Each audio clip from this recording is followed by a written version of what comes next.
Morning to everyone. पिछले lecture में हमने एटॉमिक साइज का कंसेप्ट स्टडी किया था। वहाँ पे हमने एटॉमिक साइज की definition, variation of atomic size along to period and group हमने कम्प्लीटली स्टडी कर लिया। आज हम next physical property ionization enthalpy के बारे में हम यहाँ पे स्टडी करेंगे। तो आज की जो अपनी नेक्स्ट जो फिजिकल प्रॉपर्टी है एलिमेंट की, वो क्या है? आयनाइजेशन एंथैल्पी, या कहे तो आयनाइजेशन एनर्जी। तो सबसे पहले हम आयनाइजेशन एंथैल्पी की डेफिनेशन यहाँ पे स्टडी कर लेते हैं, फिर उसके बाद variation of ionization enthalpy along to period and group, ठीक है, वो स्टडी करेंगे। तो सबसे पहले बात कर लेते हैं आयनाइजेशन एंथैल्पी या एनर्जी क्या होती है। देखो, मान लो अपने पास एक एटम गिवन है, वहाँ पे नंबर ऑफ सेल्स प्रेजेंट है, इनर सेल्स भी हैं और आउटर सेल भी प्रेजेंट हैं। आउटर सेल में जितने भी इलेक्ट्रॉन्स प्रेजेंट हैं उनको हम वैलेंस इलेक्ट्रॉन्स के द्वारा रिप्रेजेंट करते हैं। तो हमें करना क्या है कि जो अपनी वैलेंस इलेक्ट्रॉन हैं उनको आउटर सेल से बाहर करना है, ठीक है। तो उस इलेक्ट्रॉन को बाहर करने के लिए हमें क्या करना पड़ते हैं? हमें बाहर से हीट एनर्जी सप्लाई करनी पड़ती है, ठीक है। मतलब अपने पास जो नंबर ऑफ इलेक्ट्रॉन्स प्रेजेंट हैं आउटर मोस्ट सेल में, वहाँ से हमें उन इलेक्ट्रॉन्स को सिस्टम से बाहर करना है। तो इलेक्ट्रॉन को बाहर करने के लिए हमें क्या करना पड़ता है? बाहर से हीट एनर्जी सप्लाई करनी पड़ती है। कितने अमाउंट में हम हीट एनर्जी सिस्टम को प्रोवाइड करें जिससे कि वैलेंस इलेक्ट्रॉन सिस्टम से इजीली रिमूव हो जाए, तो वो हीट एनर्जी आयनाइजेशन एंथैल्पी के द्वारा रिप्रेजेंट की जाती है। समझ में आ गया? हमें वैलेंस इलेक्ट्रॉन्स को एटम से इजीली रिमूव करने के लिए बाहर से हीट एनर्जी सप्लाई करनी पड़ती है। तो आप कितने अमाउंट में हीट एनर्जी सिस्टम को प्रोवाइड करोगे जिससे कि वैलेंस इलेक्ट्रॉन सिस्टम से इजीली रिमूव हो जाए, तो उसको आप आयनाइजेशन एंथैल्पी के द्वारा एक्सप्लेन करते हो। ओके, तो डेफिनेशन की बात करें तो क्या होगा definition? The minimum amount of heat energy will be required to remove the number of electrons from the outer shell of the isolated gaseous atom. Okay, अपने पास मान लो एक गैसियस आइसोलेटेड एटम है, वहाँ से हमें नंबर ऑफ इलेक्ट्रॉन्स को valence shell से रिमूव करना है। तो रिमूव करने के लिए आप बाहर से कितने अमाउंट में हीट एनर्जी सप्लाई करोगे, उसको आप आयनाइजेशन एंथैल्पी या आयनाइजेशन एनर्जी के द्वारा एक्सप्लेन करते हो, ठीक है। डेफिनेशन समझ में आगे होगी। जिसके बाद हमारे पास एक एटम है, this is nucleus and this is number of shells. Okay, यहाँ पे टोटल कितने सेल प्रेजेंट है? देखो 1 2 3 4, यहाँ पे 4 सेल प्रेजेंट है, जिसमें से 3 तो क्या हो गई? इनर सेल हो गई, इनर सेल्स, और एक क्या हो गया? आउटर सेल, ठीक है। तो आउटर सेल में यहाँ पे जितने भी इलेक्ट्रॉन्स हैं उन सभी को आप वैलेंस इलेक्ट्रॉन की फॉर्म में रिप्रेजेंट करते हो। These are valence electrons.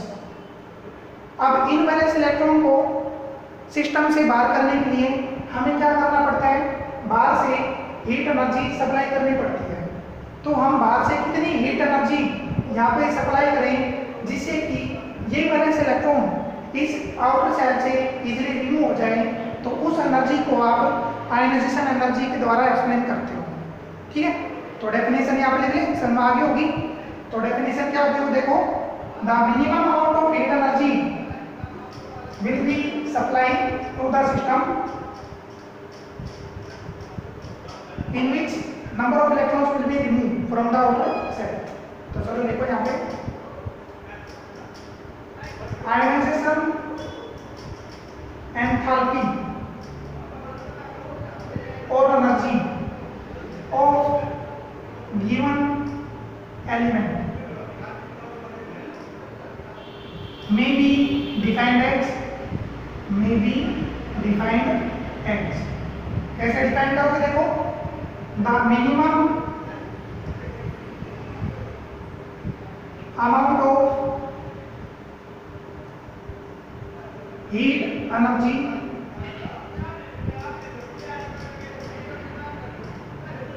will be required or supplied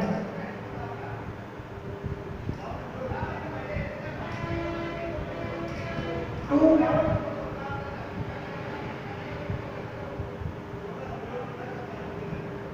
remove the supply करें तो क्या क्या कहोगे, तो system supply to the system to remove the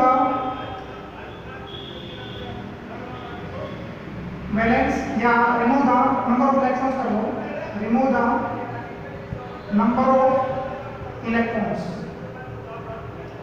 number of electrons from valence cell of isolated gaseous atom। ठीक है, अपने पास जो गैसियस एटम दे रखा है आइसोलेटेड, वहां से हमें वैलेंस इलेक्ट्रॉन को रिमूव करने के लिए कितनी अमाउंट में हीट एनर्जी सप्लाई करनी पड़ेगी बाहर से, वो हीट एनर्जी हम आयनाइजेशन एंथैल्पी के द्वारा एक्सप्लेन करते हैं। Okay, ionization enthalpy is denoted by IE, short form में लिख दिया, IE से डिनोट करते हैं। ओके, यूनिट की बात कर लें, यूनिट ऑफ आयनाइजेशन एंथैल्पी। तो यहाँ पे आयनाइजेशन एंथैल्पी यूनिट को अगर एक्सप्लेन कर रहे हैं तो यहाँ पे दो केस में स्टडी करेंगे। पहली जो यूनिट है वो है kilojoule per mole. Okay, unit of ionization enthalpy is kilojoule per mole, और जो सेकंड होगी वो सिंपल कर दो इलेक्ट्रॉन मोल, इलेक्ट्रॉन मोल।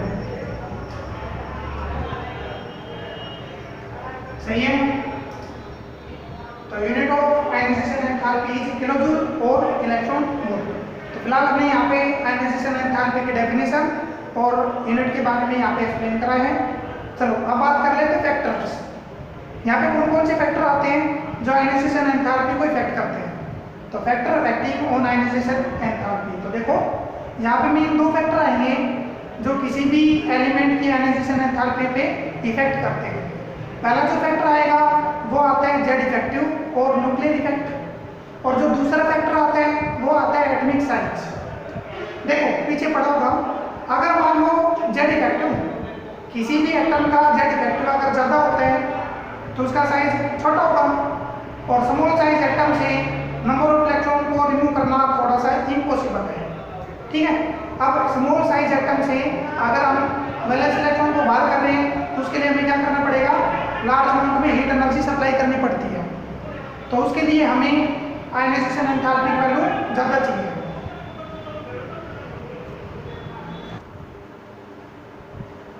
ओके, तो क्या बताया, जो पहला फैक्टर है वो है न्यूक्लियर इफेक्ट, और दूसरा फैक्टर कौन सा है, एटॉमिक साइज। अभी हमने बताया था, अगर मान लो न्यूक्लियर इफेक्ट या कहते हो जेड इफेक्टिव, अगर किसी भी एटम का जेड इफेक्टिव अगर ज़्यादा होता है तो एटॉमिक साइज क्या होगा, स्मॉल, और स्मॉल साइज एटम से इलेक्ट्रॉन को रिमूव करना थोड़ा सा इम्पॉसिबल है, क्योंकि वो टाइटली अटैक होते हैं, जिस वजह से नंबर ऑफ इलेक्ट्रॉन को आउटर सेल से बाहर करना थोड़ा सा इम्पॉसिबल होगा।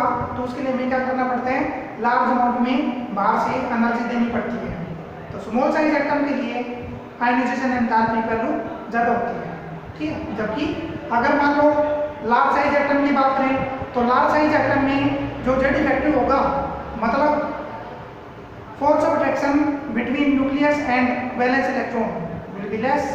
ठीक है, लार्ज साइज एटम में जो जेड इफेक्टिव होते हैं वो लेस होते हैं, लूजली पैक होते हैं इलेक्ट्रॉन्स, जिस वजह से आप वैलेंस इलेक्ट्रॉन को सिस्टम से इजीली बाहर कर सकते हो। तो सिंपल ये कह सकते हैं, अगर साइज स्मॉल है तो उसके लिए आयनाइजेशन एंथैल्पी ज़्यादा लगती है, अगर साइज लार्ज है तो जेड इफेक्टिव कम लगेगा और आयनाइजेशन एंथैल्पी भी कम लगती है। ओके, तो चलो फैक्टर देख लेते हैं। तो अपना नेक्स्ट पॉइंट है factor affecting on ionization enthalpy. तो देखो ध्यान से,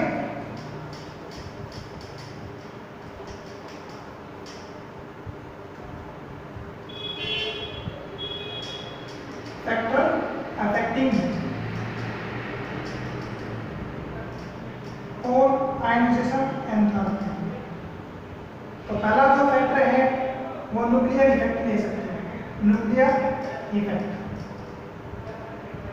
और जो दूसरा फैक्टर है वो है एटॉमिक साइज। सही है, तो पहले बात कर लेते हैं न्यूक्लियर इफेक्ट। तो क्या कहोगे, ionization enthalpy direct depend upon nuclear effect, nuclear effect और जेड इफेक्ट। समझ में आ गया? जो आयनाइजेशन एंथैल्पी होगी वो न्यूक्लियर इफेक्ट या जेड इफेक्ट पे डायरेक्ट डिपेंड करते हैं। ठीक है, देखिए कैसे, जैसे मान लो एक एटम अपने पास, ये नंबर ऑफ शेल है। अब ये कह रहे हैं कि जो जेड इफेक्ट होगा या जो न्यूक्लियर इफेक्ट होगा, न्यूक्लियर इफेक्ट का पता होगा क्या होता है, force of attraction between nucleus and valence electron का जेड इफेक्ट या न्यूक्लियर इफेक्ट। तो यहाँ पे जो न्यूक्लियर इफेक्ट है वो कैसे है, लार्ज। ठीक है, लार्ज न्यूक्लियर इफेक्ट यहाँ पे लग रहे हैं। अब लार्ज न्यूक्लियर इफेक्ट है, इट मींस ये जो अपने वैलेंस इलेक्ट्रॉन होंगे ये न्यूक्लियस से टाइटली अट्रैक्ट है, मतलब यहाँ पे जो फोर्स ऑफ अट्रैक्शन होगा वो ज्यादा लगेगा। ठीक है, जो नंबर ऑफ वैलेंस इलेक्ट्रॉन है वो न्यूक्लियस के द्वारा टाइटली अट्रैक्ट है, यहाँ पे जो फोर्स ऑफ अट्रैक्शन लग रहा है वो ज्यादा लग रहा है। न्यूक्लियस क्या कर रहे हैं, इन इलेक्ट्रॉन को लार्ज अमाउंट में अट्रैक्ट कर रहे हैं। ठीक है, इस वजह से अगर मान लो हमें इन इलेक्ट्रॉन को इस सिस्टम से बाहर करना है तो क्या करना पड़ेगा, इजीली तो बाहर होगा नहीं। हमें बाहर करने के लिए क्या करना पड़ेगा, सिस्टम से लार्ज अमाउंट में हीट एनर्जी प्रोवाइड करनी पड़ेगी। ठीक है, इस सिस्टम को लार्ज अमाउंट में हीट एनर्जी बाहर से सप्लाई करोगे। अगर लार्ज अमाउंट में हीट एनर्जी बाहर से सप्लाई करते हो तभी क्या होगा, ये जो वैलेंस इलेक्ट्रॉन होगा वो इस सिस्टम से बाहर निकल जाएगा। समझ में आया? अगर जेड इफेक्ट ज्यादा लगा इट मींस न्यूक्लियस क्या करेगा, वैलेंस इलेक्ट्रॉन को लार्ज अमाउंट में अपनी तरफ खींचेगा। तो फोर्स ऑफ अट्रैक्शन ज्यादा लग रहे हैं। अब फोर्स ऑफ अट्रैक्शन ज्यादा लग रहे हैं, अब हमें क्या करना है, इन इलेक्ट्रॉन को बाहर करना है। तो इजीली तो बाहर कर नहीं सकते, हमें क्या करना पड़ता है, इसके लिए बाहर से लार्ज अमाउंट में हीट एनर्जी प्रोवाइड करनी पड़ती है। अब लार्ज अमाउंट में हीट एनर्जी सप्लाई करोगे जिस वजह से ये फोर्स ऑफ अट्रैक्शन ब्रेकआउट होगा, मतलब ये जो फोर्स है वो वीक होगा और ये इलेक्ट्रॉन इजीली सिस्टम से बाहर निकल जाएगा। ओके, तो शॉर्ट फॉर्म में ये कहें, अगर न्यूक्लियर इफेक्ट ज्यादा लग रहा है इट मींस आयनाइजेशन एंथैल्पी ज्यादा लगेगी। ठीक है, आयनाइजेशन एंथैल्पी मतलब जो आप बाहर से एनर्जी सप्लाई कर रहे हो ना, वो आयनाइजेशन एंथैल्पी को रिप्रेजेंट कर रही है। ओके, समझ में आ गया? अगर लार्ज साइज एटम लेके चल रहे हो तो लार्ज साइज एटम में न्यूक्लियर इफेक्ट कम लगेगा, जिस वजह से आप थोड़ी बहुत अगर बाहर से एनर्जी सप्लाई करते हो तो इजीली क्या होगा, वैलेंस इलेक्ट्रॉन बाहर निकल जाएगा। ओके, तो सिंपल हमने यहाँ पे कर दिया कि जो न्यूक्लियर इफेक्ट है वो आयनाइजेशन एंथैल्पी पे डायरेक्ट डिपेंड करते हैं। न्यूक्लियर इफेक्ट ज्यादा लगा इट मींस साइज स्मॉल है, स्मॉल साइज एटम है तो क्या होगा, वहां पे आयनाइजेशन एंथैल्पी ज्यादा लगती है। ठीक है, कर लोगे? तो यहाँ पे लिख लो, इसमें लिखना है कैसे तक कर लोगे, चलो ऐसे कर लो, एक nuclear effect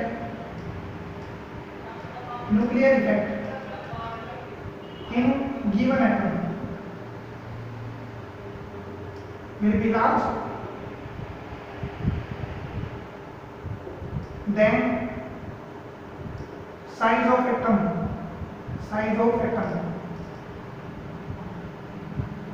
will be less and ionization enthalpy will be high। ठीक है, समझ आ गया? न्यूक्लियर इफेक्ट ज्यादा हुआ, जब न्यूक्लियर इफेक्ट ज्यादा हुआ तो साइज कैसा होगा, छोटा होगा। अब छोटा साइज है तो वहाँ पे आयनाइजेशन एंथैल्पी ज्यादा लगती है। एंड वाइस वर्सा, उल्टा ले लो, अगर न्यूक्लियर इफेक्ट कम हुआ तो भाई ये एटम का साइज बड़ा होगा और एटम का साइज बड़ा हो गया तो आयनाइजेशन एंथैल्पी कम लगेगी। तो सिंपल ये आ गया कि जो आयनाइजेशन एंथैल्पी है वो न्यूक्लियर इफेक्ट पे डायरेक्ट डिपेंड करती है। ओके, चलो दूसरा फैक्टर देख लेते हैं। और अपना दूसरा फैक्टर कौन सा है? Second factor is atomic size. तो इस फैक्टर में आप ये कह सकते हो ionization enthalpy inversely depend upon atomic size. समझ आ गया कि जो आयनाइजेशन एंथैल्पी है वो एटॉमिक साइज पे इनवर्सली डिपेंड करती है। अभी हमने बताया भी था, अगर स्मॉल साइज एटम है, साइज स्मॉल लेके चले एटम का, तो न्यूक्लियर इफेक्ट ज़्यादा लगेगा और आयनाइजेशन एंथैल्पी ज़्यादा लगेगी। एटॉमिक साइज कम हुआ, एटॉमिक साइज स्मॉल हुआ, तो वहाँ पे आयनाइजेशन एंथैल्पी ज़्यादा लगती है। अगर एटॉमिक साइज लार्ज है, वहाँ पे जेड इफेक्टिव कम लगेगा। जेड इफेक्टिव कम लगेगा तो आयनाइजेशन एंथैल्पी कम लगेगी। ठीक है, तो सिंपल यहाँ पे कह सकते हो कि ionization enthalpy inversely depend upon atomic size. If size of atom is small, then Z effective will be large, and ionization enthalpy will be also high, large। समझ आ गया? एटम का साइज स्मॉल है, जेड इफेक्टिव वहाँ पे ज़्यादा लगेगा, Z effective वहाँ पे ज़्यादा लगेगा, तो इसका मतलब क्या है? आयनाइजेशन एंथैल्पी भी ज़्यादा लगेगी। वाइस वर्सा कह सकते हो, मीन्स अगर साइज आप एटम का लार्ज लेके चल रहे हो तो वहाँ पे जेड इफेक्टिव कम लगा और आयनाइजेशन एंथैल्पी भी कम लगेगी। तो ये है फैक्टर। तो दो मेन फैक्टर आ गए, एक तो न्यूक्लियर इफेक्ट का और दूसरा एटॉमिक साइज का। तो ये ध्यान देना, ये जो फैक्टर है इस पर ध्यान दो, क्योंकि जो अपना वेरिएशन होगा आयनाइजेशन एंथैल्पी का, जो वेरिएशन होगा along to period and along to group, वो इन्हीं फैक्टर पे डिपेंड करेगा। अगर साइज डिक्रीज होता जाता है, ध्यान देना, अगर साइज स्मॉल है तो आयनाइजेशन एंथैल्पी ज़्यादा है। अगर किसी भी एटम का साइज ज़्यादा हुआ, लार्ज हुआ, वहाँ पे आयनाइजेशन एंथैल्पी कम लगती है। ठीक है, पता लग गया? अच्छा, फैक्टर कंप्लीट हो गए अपने। अब हम बात कर लेते हैं variation of ionization enthalpy. Okay, तो देखो